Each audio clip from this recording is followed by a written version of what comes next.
My guest is Chris Goldman. He is the marketing strategist and business coach with bizmarketing.com. How you doing today, Chris? Been great to hear your voice and good to get together and talk shop. Been a while since we've recorded a podcast episode together. I'm excited about today. We're talking about a book that we discovered through Alan Dibb, who is the author of Lean Marketing and the One-Page Marketing Plan. It's a book that April Dunford wrote called Sales Pitch: How to Craft a Story to Stand Out and Win. Yeah, it's a pretty amazing book. It gets straight to the point. And for those of you that are business owners working on your sales pitch, this is not a long read, but it's something you want to really take time to digest, because she puts a lot of business to business knowledge in this book. And she puts a lot of principles that actually stretch right into business to client as well. And so Exactly. that's why. Yeah, I listened to a podcast with her with Alan Dibb, and she pointed out her background was in the B2B sales for software as a service primarily. So that means like cloud-based software, and worked for IBM. And sounds like she borrowed some of the ideas she picked up at IBM and deployed it in other companies. One of the things, before I forget, there's something that she says, I think really sets the tone for this whole book. And it really is a catalyst for thinking about how you approach a customer, a prospect. Is her question in the beginning of the book: do you sell or do you help customers buy? What a great question. And nobody likes salespeople for some reason. We have a tendency to not trust them. And her whole piece on this is really about trust and establishing trust with a client, where they understand what we should all be doing all the time is that our interest isn't a bottom line. Our interest is in helping them achieve their bottom line through our products, our services, whatever. Yeah. And when we build that kind of trust and relationship, they're going to want to work with us. That's just the truth. I think of CarMax when I think of this question, right? I've bought a car few years ago from CarMax, and they truly were helping me satisfy my desire to get the vehicle I wanted. They did not sell me on a car at all. They certainly sold me on their processes and the way they go, their approach. Like they sold me, I was sold on their approach to car selling or to car buying, but there was never a moment where I felt any pressure at all to buy a specific vehicle. Honestly, seems like they could, I wouldn't say care less, but it just was a totally different approach. So I think CarMax has answered this question. They help you buy. And she talks over and over, something that we've heard from Alan Dibb, something we've heard from Donald Miller, is the importance of allowing yourself to be a guide for the customer, for the client, where you're helping them by educating them, teaching them. And she asks a question: when a potential client comes your direction, what is it that they really want from you?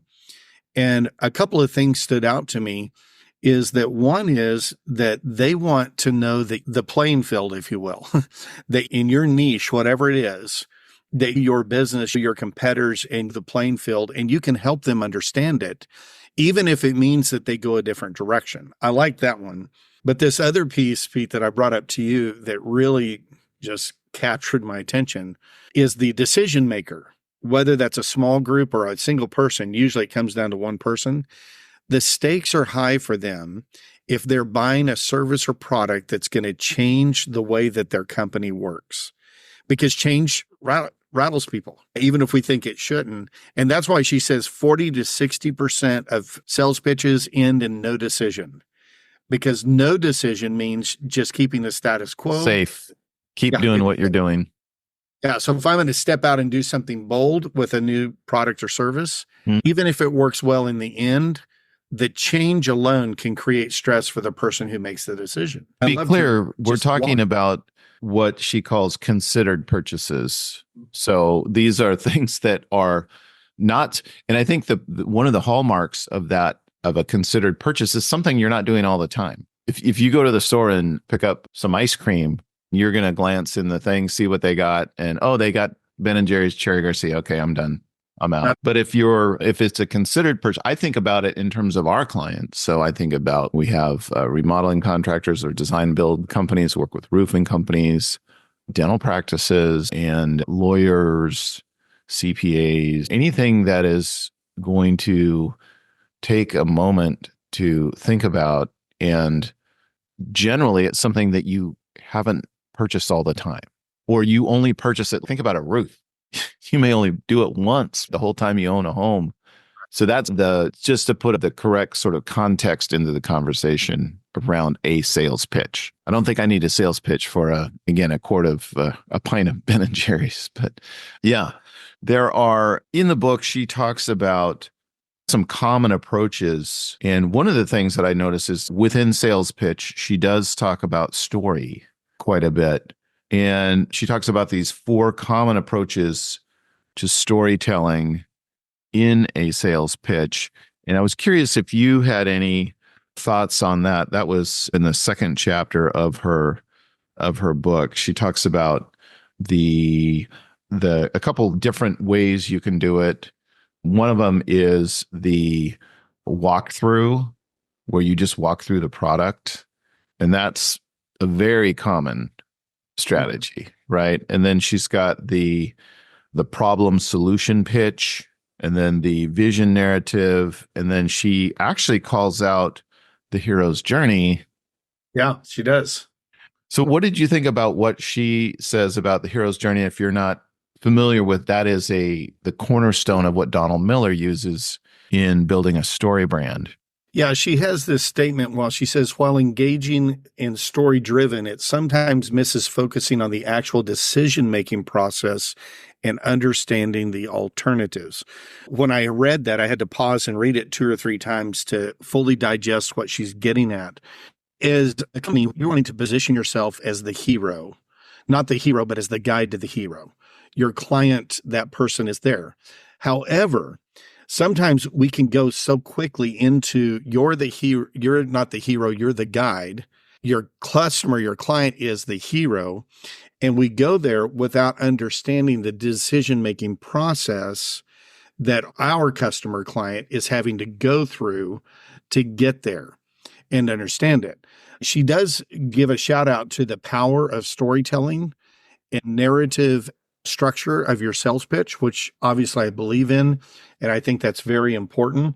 But I do think sometimes that we go too quickly into that explanation of here's who you are, here's who they are, with skipping over that decision-making process, which, and here's the key to it, the decision-making process may be the reason people say no or they say nothing, right?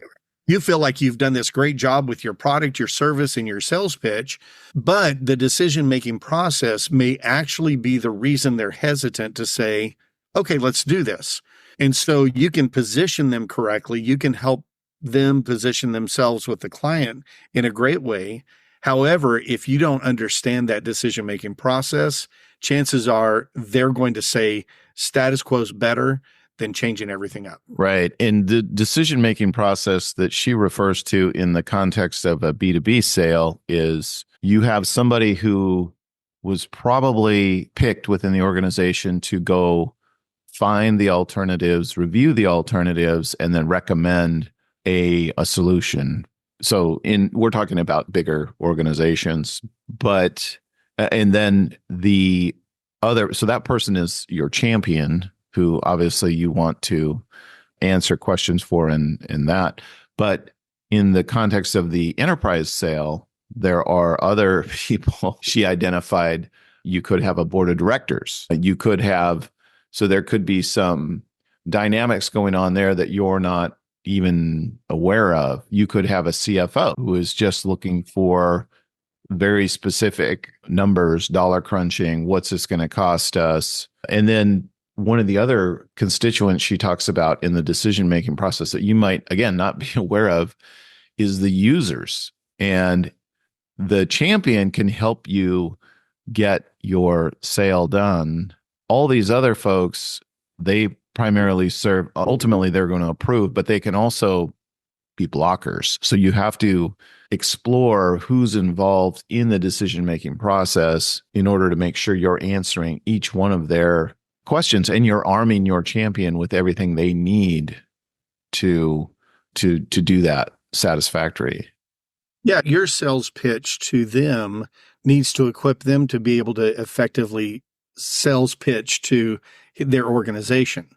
So a good example of this, as we're talking about it, we recently, at an office space that I work at, needed to update the phones. And there's probably 45 desktop phones from 2017 on those desks.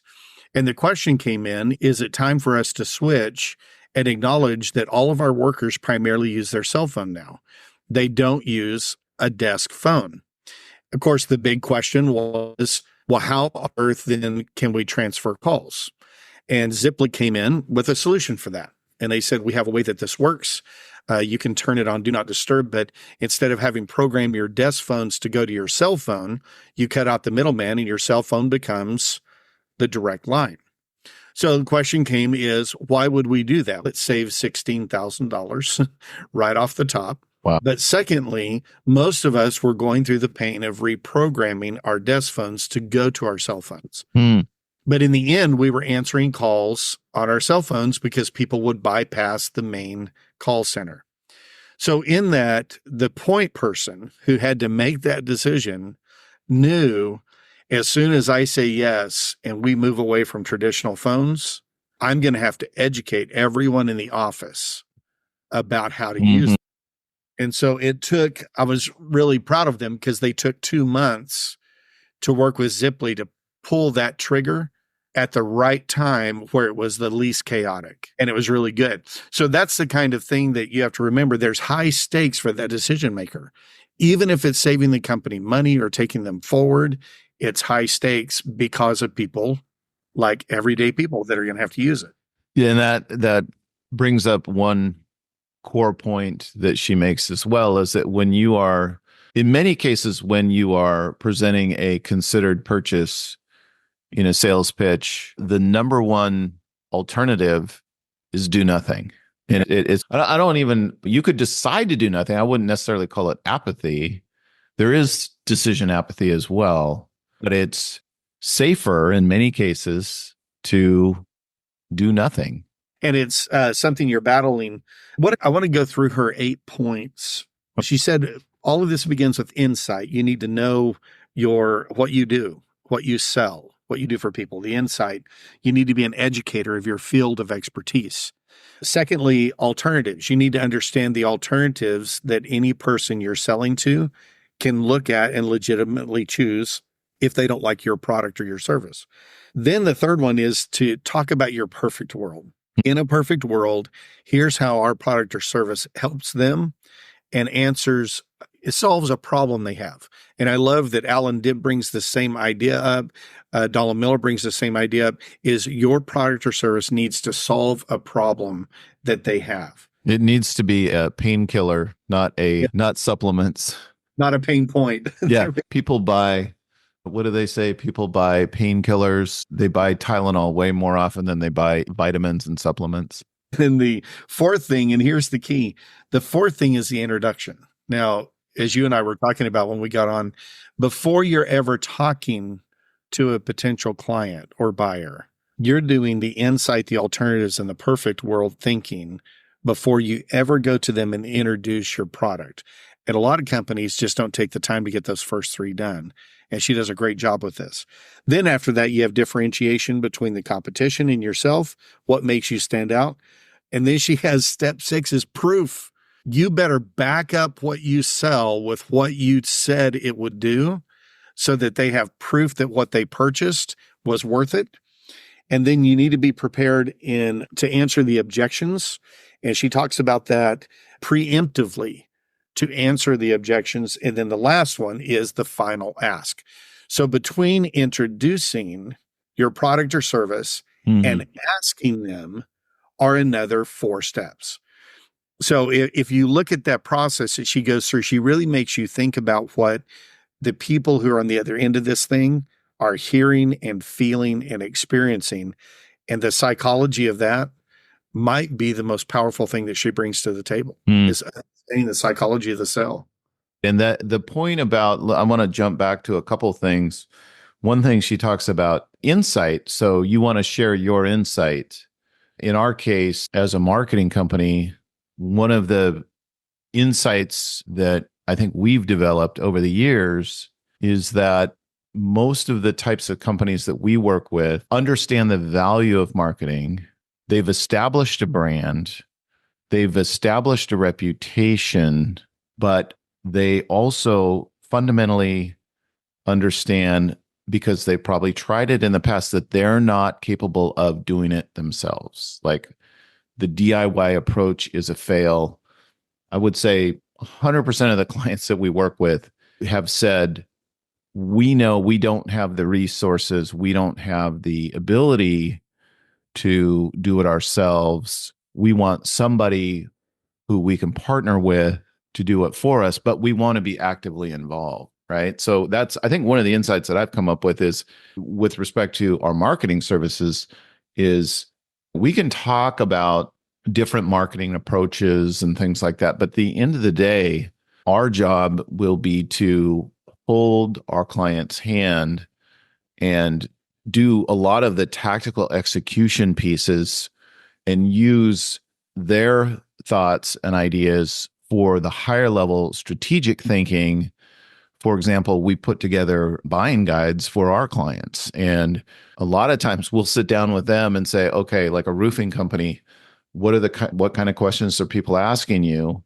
And the knowledge, the high level knowledge, comes from them. And then we're just tactically putting it together and then packaging it up, making it look pretty, and then putting it in the right places. So it's one of the insights that we have, is that the people that I think we work best with have recognized the value of having somebody else do a lot of the heavy lifting for them. Yes.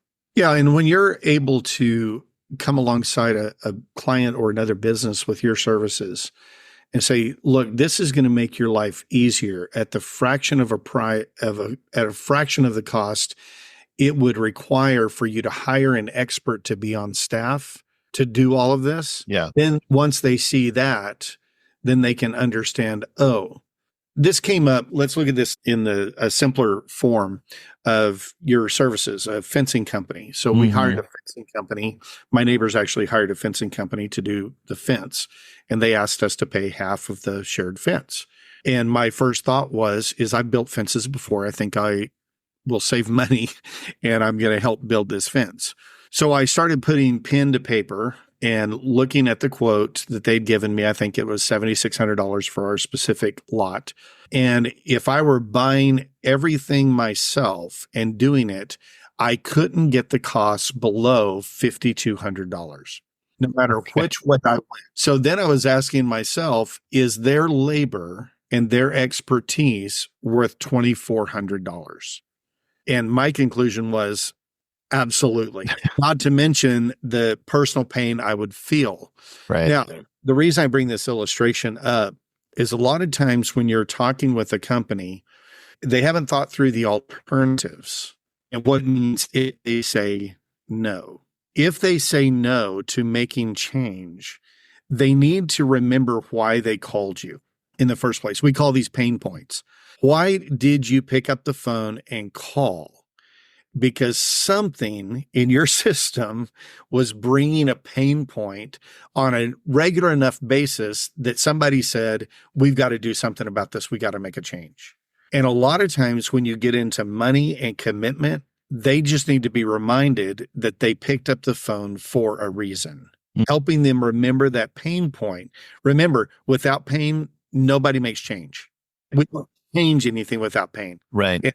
There's a reason they called. That's a perfect segue into the second area that she talks about.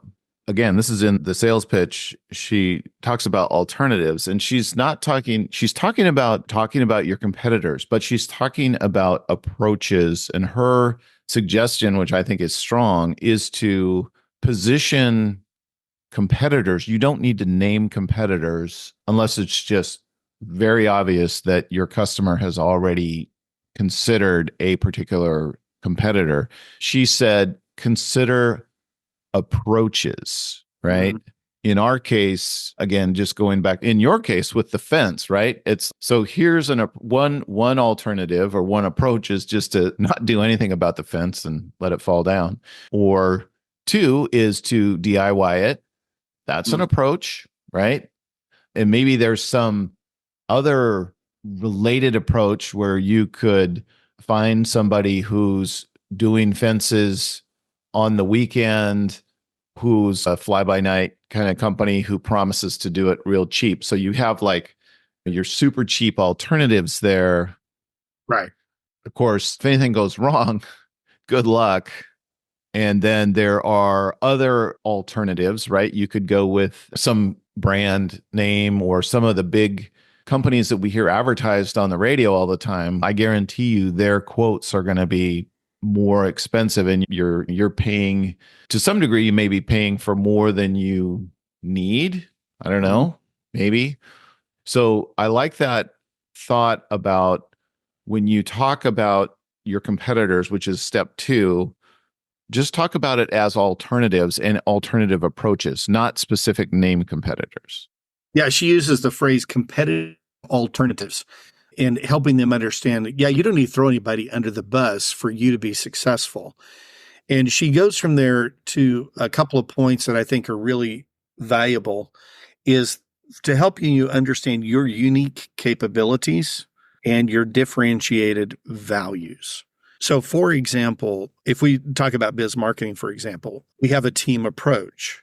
We don't have one expert who's saying, I can do all of this. I'm a jack of all trades. Right. We have a team approach with 5 or 6 different specialists that are coming in and working together as a team. And that is definitely, in our opinion, a unique capability as opposed to some firms that we know that are one person. Now, that one person may have fantastic marketing skills and abilities, but chances are they don't have the bandwidth of the coding, the messaging, the creating, the ability to create the images that a team like biz marketing would have. Sure. Right? With your company or company you're working with. So that differentiated value helps your customer understand what she refers to as your best fit customers. Now, this is a really key thing here. Who are your best fit customers? Every company knows what it's like to go into business or sell a product or service to a client, and you get into it and you realize this was not a good fit. And often you may make the decision purely based on financial revenue. However, for your own sanity and your company's own sanity, you really do need to ask the question, is this customer a good fit for what we do and for what our team brings to the table? Because a bad client can eat up such enormous amounts of bandwidth that you find yourself, well, it's sucking the life out of your company. And that's scalable. Boy, that can be for a company with 2 employees or a company with 200,000 employees, where it's a big thing to deal with. There's a funny thing I want to just bring into this conversation. Is a couple of weeks ago in Seattle, the SeaTac airport got hacked and it just became a disaster, right? I was talking to one of the Alaska Airlines employees because they fared through it pretty well. And I asked the question, I said, how did you guys do so well? And she made the comment. She said, we have been complaining to our company for a couple of years now that we have the oldest computers in the entire airport. Okay. And we need to upgrade. Everybody else had upgraded. Said, ironically, the age of their computers was the thing that prevented their computers from getting hacked. And so now it's created this whole conversation about should we even update? Now, obviously you have to upgrade technology to stay in competition. Mm-hmm. It's raised a new conversation. Whoever makes that sell is going to have to come in and explain how the new technology is similar enough to the old technology to prevent the hacking. Now, just think about that and get your brain around. If you're trying to sell Alaska Airlines a massive new computer overhaul, you're going to have to sit in their seat of what they just experienced because their old and slow outperform the new. Yeah. So it's not, so it's probably a smaller subset of alternatives that would be available in that case. One thing that I did like about her talking about your differentiated value, which is what we're talking about here, is when you have given your insight into the marketplace, the insight is always predicated on your differentiated value. So when you're talking about your unique insight, like I was talking about biz marketing and what we've found to work with respect to clients, that insight that we're sharing, and that may not be a good example of an insight that a customer wants to hear. They may want to hear something about marketing that's actually working. Perhaps I would talk about, we've found that there's all kinds of shiny new objects that come up from time to time in marketing. There's TikTok, there's Twitter, there's any number of things, shiny objects. Everybody thinks they need to be doing all of them.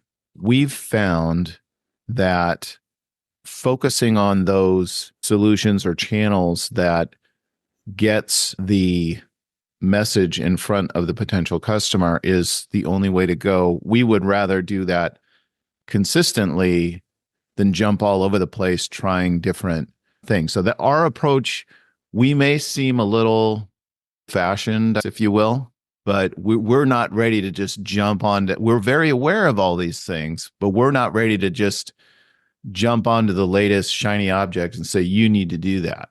So that's our insight. And we found that to be highly successful. We save our clients a lot of money by not doing that.